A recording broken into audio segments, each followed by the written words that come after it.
Hello friends, my name's Surreal Emil and welcome back to Forza Horizon 2. In today's video we are doing the second part of the Sports Car Championship and we have a new car to do it in. This is my Nissan 370Z with a Nismo body kit and I've got some HRE wheels on it as well.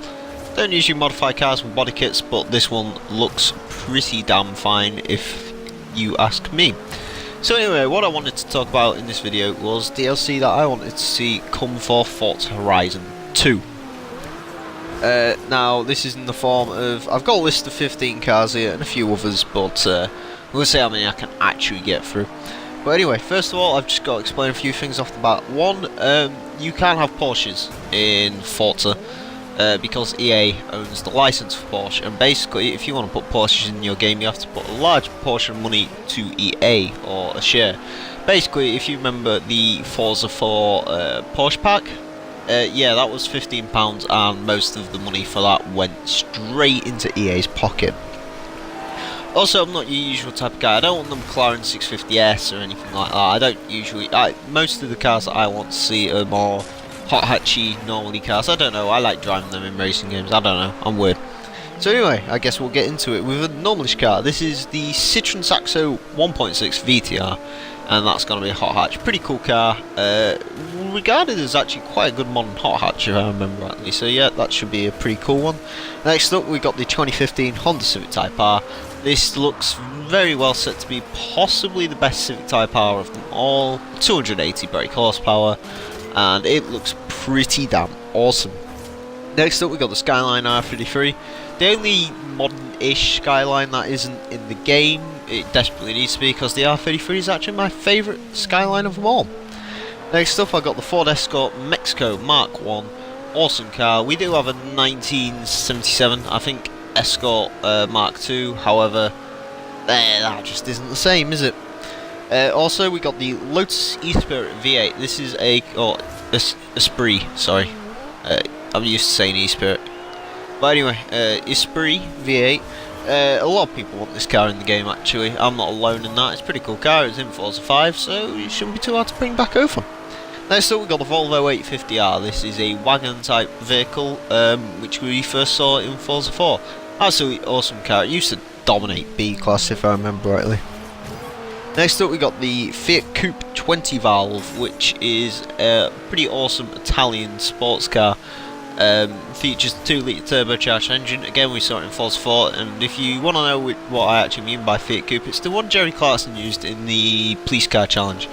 He had a green one, if you remember, with the spikes on it.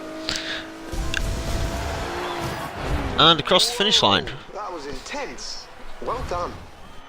Well done indeed. That's some more points for the championship.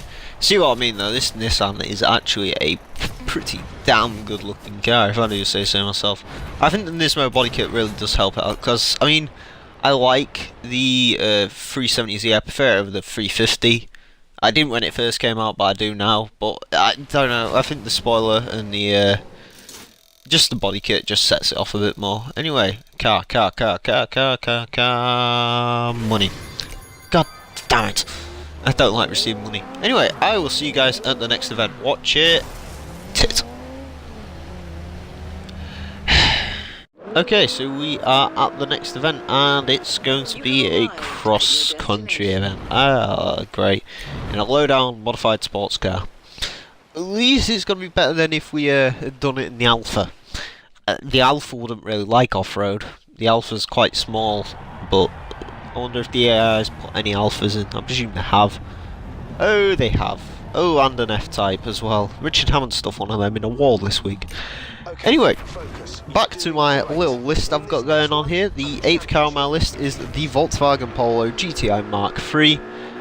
When the Mark IV Golf was out, the GTI, a lot of people didn't really like it. It was quite heavy and it was a little bit underpowered for what it was supposed to be.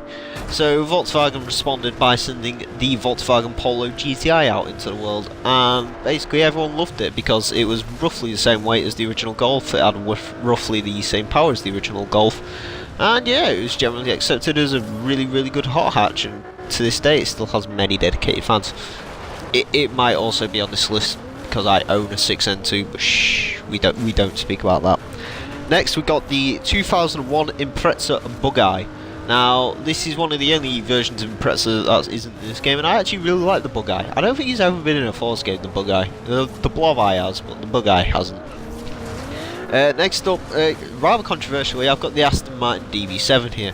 This is a car you don't really see in racing games anymore nowadays. It used to be it used to be fairly big in the late 90s because, well, it was like sort of like the Aston Martin DBS and Vantage are now. But no, we haven't really seen this in many racing games as recent. And the last one we saw it in was actually Forza 4.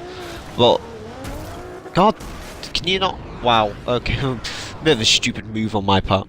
But yeah, the last time we saw this was in Forza 4, and it was in Zagato mode, which, I mean, it was a very good looking car. I don't think it was quite as good looking as the original DB7. Next up, we got the Peugeot 106 Rally. Yeah, it got an E on the end, hence Rally. Very similar reason to the Citroen Saxo, although I think this car should, in fact the Saxo should as well, they should have like little rally car aesthetic mods as well, set them out a little bit.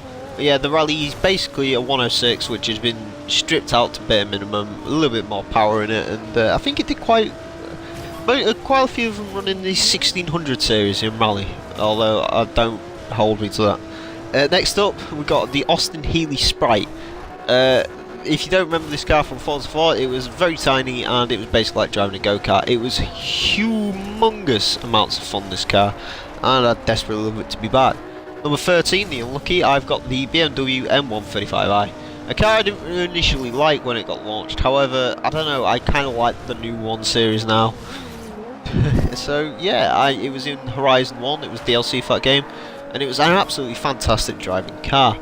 At number 14, I have the all-new 2015 Dodge Viper ACR. If you've never driven the ACR Viper in Forza, you are seriously missing out. It's one of the most fantastic handling cars ever.